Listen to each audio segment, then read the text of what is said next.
வணக்கம். உலக அரங்கில் ஈரான், இஸ்ரேல், அமெரிக்கா போன்ற நாடுகளுக்கு இடையில் பதற்றமான சூழல் நிலவிக் கொண்டிருக்கக்கூடிய இந்த வேளையில் இந்தியாவில் கேஸ் தட்டுப்பாடு, பெட்ரோல் தட்டுப்பாடு போன்ற பல்வேறு காரணங்களை முன்னிறுத்தி திமுக தலைமையிலான கூட்டணி கட்சிகள் சேர்ந்து தமிழகம் முழுவதும் இன்று ஆர்ப்பாட்டங்கள் செய்துள்ளது. அது மட்டும் இல்லாமல் 5 மாநிலங்களுக்கு உண்டான சட்டமன்ற தேர்தலுக்கான தேதியையும் தேர்தல் ஆணையம் அறிவித்துள்ளது. இதை பத்தி தான் இன்னைக்கு நம்ம வீடியோல பார்க்க போறோம். ஈரான் நாட்டில் இருந்துதான் உலக நாடுகளுக்கே கச்சா எண்ணெய் அதிகப்படியாக ஏற்றுமதி செய்யப்படுகிறது. மத்திய கிழக்கு பகுதியில் உள்ள ஈரான் மற்றும் இஸ்ரேல் நாடுகளுக்கு இடையே பதற்றம் நிலவிக் கொண்டிருக்கக்கூடிய வேளையில் தற்பொழுது அது போராக மாறியுள்ளது.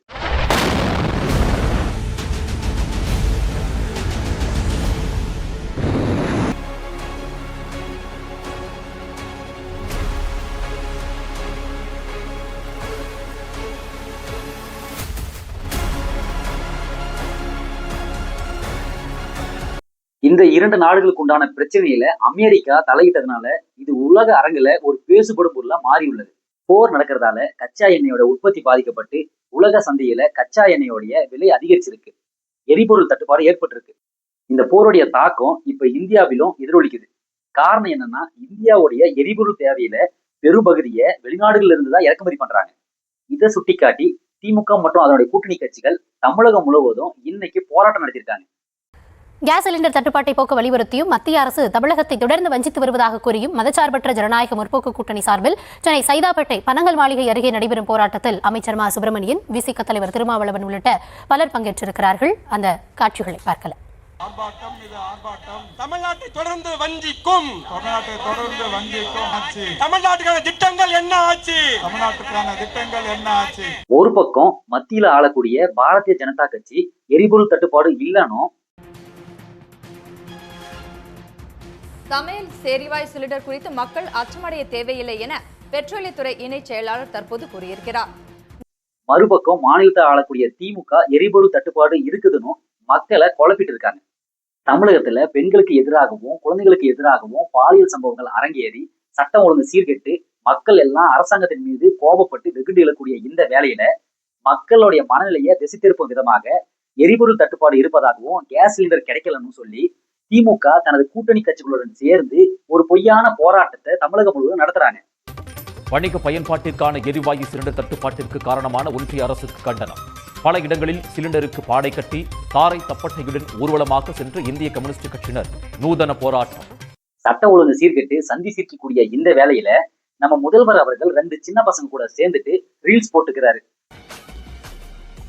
ஹலோ, எவ்வளோ நாளாக நீங்கள் வந்து ரீல்ஸ் போட்டுக்கிட்டு இருக்கீங்க? நாங்கள் ஒரு 1.5 வருஷமாக தான் சார். எத்தனையோ பேர் போட்டுட்ருக்காங்க. உங்களை தான் கூப்பிட்டுருக்கேன் தான் ஃபஸ்ட் டைம். ஏன் கூப்பிட்டு தெரியுமா உங்களுக்கு?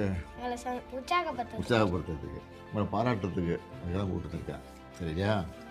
உங்கள் வீடியோவை நேற்று பார்த்தேன். இதுக்கு எவ்வளோ நேரம் ஃபோனை யூஸ் பண்ணுறீங்க? 10 நிமிஷம் தான் ஒரு நாளைக்கு. ஒரு 10 அதுக்குள்ளே போட்டுருவீங்க? அதுக்குள்ளே போட்டுருவோம். ஒரு பக்கம் என்னடானா, அரசு பள்ளி மாணவர்கள் அரசு பள்ளியில போட்ட மதிய உணவை சாப்பிட்டதால மயக்கம் அடைந்து மருத்துவமனைகள் அனுபவிச்சுட்டு இருக்காங்க. கோவை அரசு மருத்துவக் கல்லூரி மருத்துவமனையில் குழந்தைகள் அனுமதிக்கப்பட்டிருக்கிறார்கள். பள்ளி குழந்தைகள் மதிய உணவு சாப்பிட்ட பிறகு மயக்கமடைந்ததாக தகவல் கிடைக்கப்பட்டிருக்கிறது. அந்த அண்மை செய்தியை பார்த்துகிறோம். மதிய உணவு அருந்திய 10க்கும் மேற்பட்ட குழந்தைகளுக்கு வாந்தி மயக்கம் ஏற்பட்டிருக்கிறது. மறுபக்கம் ஒவ்வொரு ஊர்லயும் குழந்தைகளுக்கு எதிரான பெண்களுக்கு எதிரான பாலியல் குற்றங்கள் அரங்கேறி இருக்கு. மதிப்பிற்குரிய கல்வித்துறை அமைச்சர் அன்பில் மகேஷ் அவர்கள் கரூர் சம்பவத்திற்கு கண்ணை மூடி திறக்கிறதுக்குள்ள களத்துல இருந்தாரு.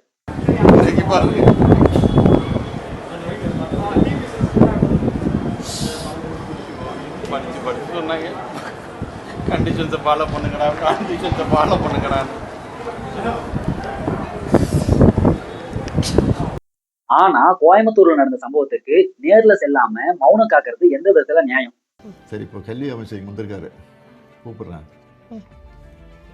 மகேஷ் வந்திருக்காருல்ல, வாங்க. கிளம்புற சாப்பாடு அங்கே கொடுக்குறாங்களா? மாற்றி மாற்றி போடுறாங்களா? ஒரே சாப்பாடா? பொங்கல், ரவா கிச்சடி, சேமியா உப்புமா, சம்பா கோதுமை நிறைய போடுறோம். தூத்துக்குடி மாவட்டம் விளாத்திக்குளம் கிராமத்துல 17 வயது மதிக்கத்தக்க சிறுமி பாலியல் வன்முறை செஞ்சு கொல்லப்படுறாங்க. இந்த சம்பவத்துக்கும் இந்த மரணத்துக்கும் ஆறுதல் தெரிவிக்க சென்ற அக்கா கனிமொழி அவர்களை மக்கள் கோபம் கொண்டு விரட்டி அடிக்கிறாங்க. அதுக்கு அப்புறம் செய்தியாளர்கள் சந்திப்புல அக்கா கனிமொழி அவர்கள் மரணத்திற்கான காரணம் முழுமையா தெரியவில்லை, போஸ்ட்மார்டம் ரிப்போர்ட் இன்னும் வரல, இது வந்தாதான் மரணத்துக்கான காரணம் தெளிவா தெரியும்னு சொல்லியிருக்காங்க. மனசாட்சி இருக்காக்கா அவங்களுக்கு?